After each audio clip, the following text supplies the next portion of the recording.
climbing the mountain of Saigyo's mountain home by taking a few steps every 15 minutes. And we've come to section 13, believe it not.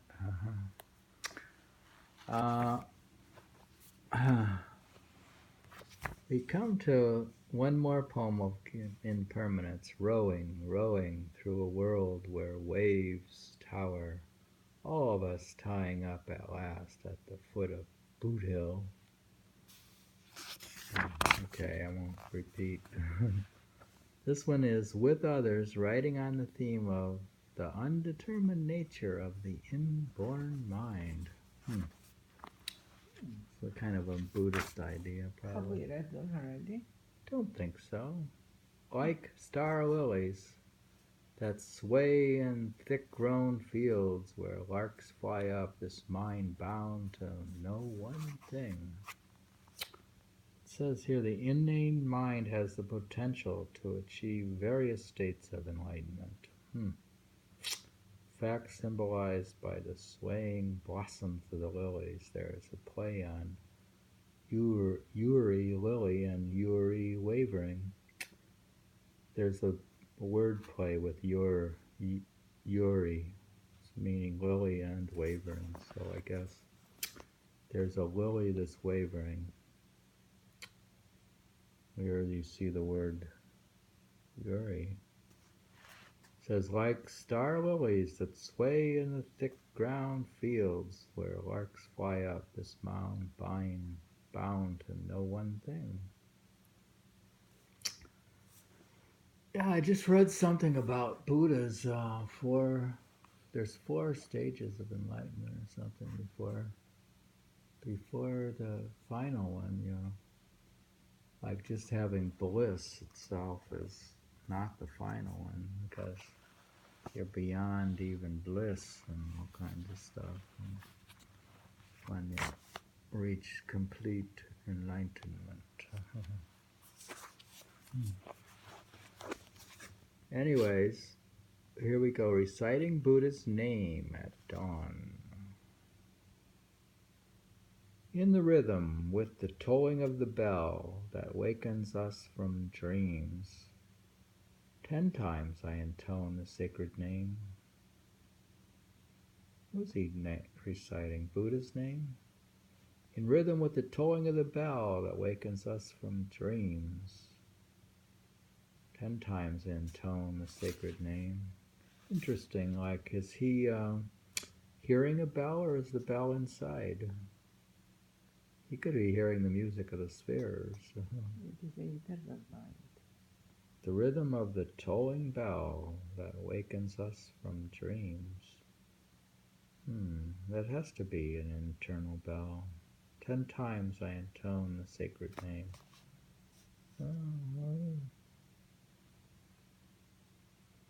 Well, they have people writing about, you know, whether Saigyo is enlightened. I guess he's comes across as considered enlightened poet. And the sacred tolling the bell. I don't know which one. They have kana. I don't know which word is the bell. No idea. Meditation on the mind. Here we go. Darkness dispelled is the radiant moon that dwells in the skies of the mind, drawing nearer now to western hilltops. Of course, the west is the direction of death and the western paradise of Buddha Amida. They had this guy, this Buddha Amida, which is, I think they had a concept in their Buddhism where, like, you could go to this place, the western paradise, where there was this Buddha Amida.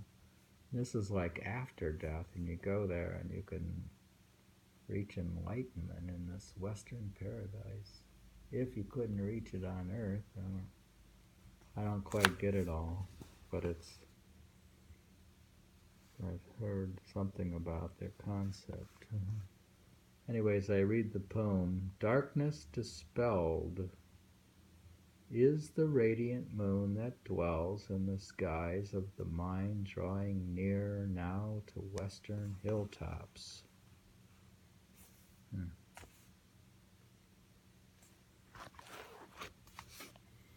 Sent from Mount Koya to someone in the capital,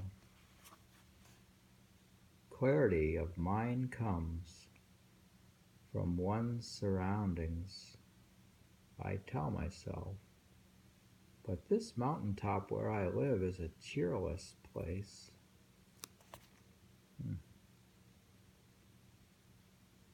Clarity of mind comes from one's surroundings. I tell myself, but this mountaintop where I live is a cheerless place. Why is he not cheerful? According to one theory, the someone is the poet's wife whom he left when he entered religious life. Wife. Well, we don't know if he had a wife. Well, there must be a woman.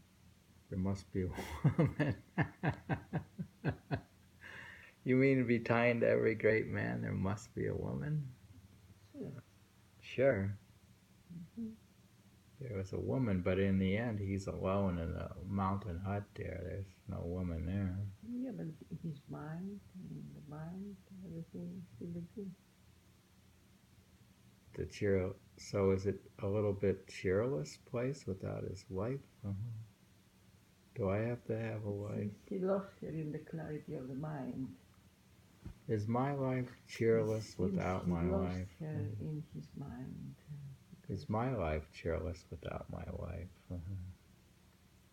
Could be. Could be. All right.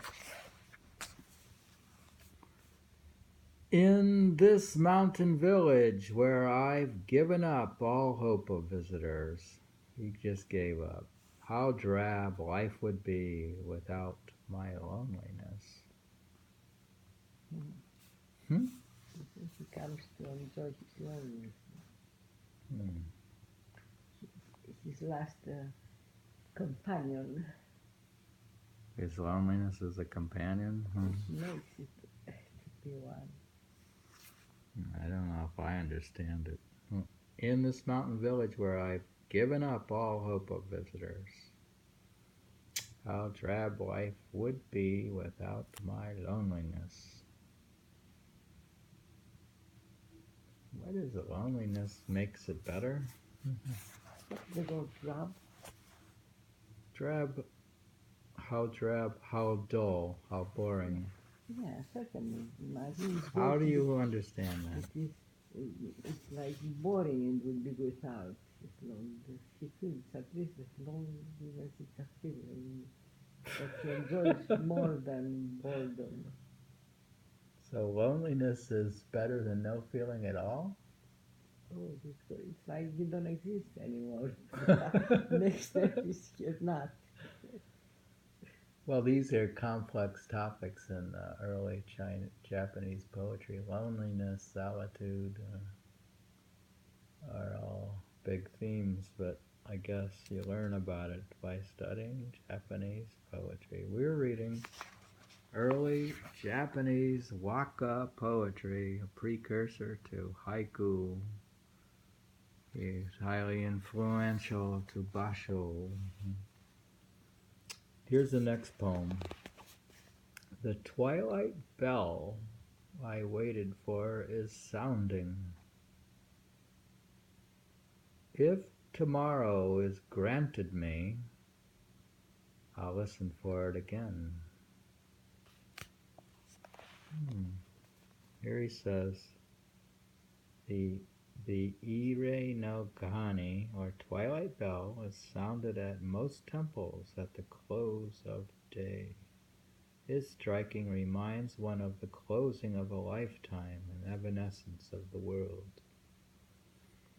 See, that's my seeing the concept that a day is a miniature version of a lifetime. So, like each night when you go to bed, it's like your death because your life is over for that day. You just trust yourself completely. And each morning is a new life, like you start out and you started another. What if every day was a lifetime? So, How can you repeat the same mistakes? Don't repeat the same mistakes. Let's pretend So many days. each day is an incarnation. So let's say you're born again, you die and you're born again, you die and you're born again. Let's call it reincarnation on a daily basis. It's amazing how we can still make the same mistakes. So many days, so many. That's why you wake up in the morning and meditate first thing, And major mistakes, second thing. And even at nighttime you should meditate. Anyways, the twilight bell. I waited for his sounding. Is tomorrow. They have is tomorrow. If tomorrow is granted me, I'll listen for it again. And he doesn't. He's also cautious. He's not assuming he's gonna live forever. So he doesn't assume that he'll have another day even. So, We don't know. how do you know how many days you'll have? I thought that no one knew how long they were going to live. That's good. That's good also. I think if you knew, you could plan it at least. Well, you better live a That's good... why it somehow it makes it necessary to live every day correctly. It would be your last one. Because if you knew, you could just allow yourself a certain number of days to be bad. Why do you declutter your stuff? What if you have only one day left? Are you going to leave a mess for your descendants? I clean up my clutter. I'm going to clean up my clutter so I don't leave a messy, big fat mess. We live for our descendants, for the ones who follow us. We and do? If we did that, really we wouldn't mess the environment the way we have. That's true, but you also live for yourself. You are reincarnating and you are going on. Or you're not reincarnating, ideally you're not even reincarnating. Out tomorrow also.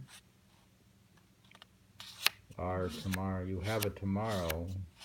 So we live for the hope in that way. Or for tomorrow. Do you not know why we live?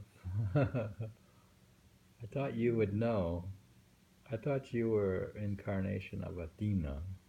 How could you not know everything? Or you studied with Socrates.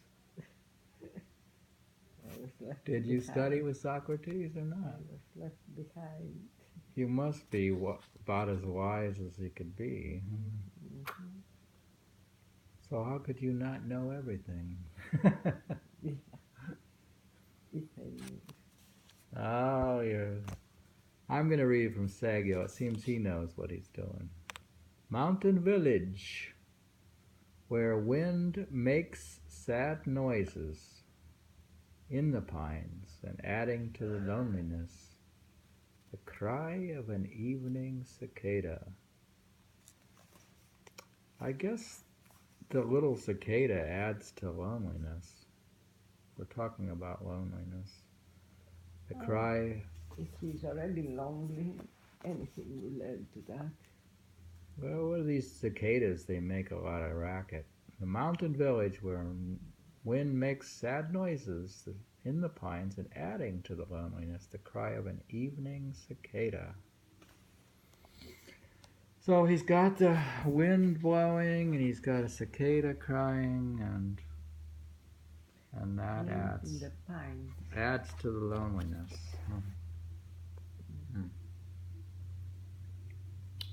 Yeah. We're reading from Saigyo. But he left for loneliness. He left to be alone. From the mountain village. He would stay in the city. He could go to the city, but he doesn't like the city. He faced the loneliness. Yeah, he chose this. Yeah.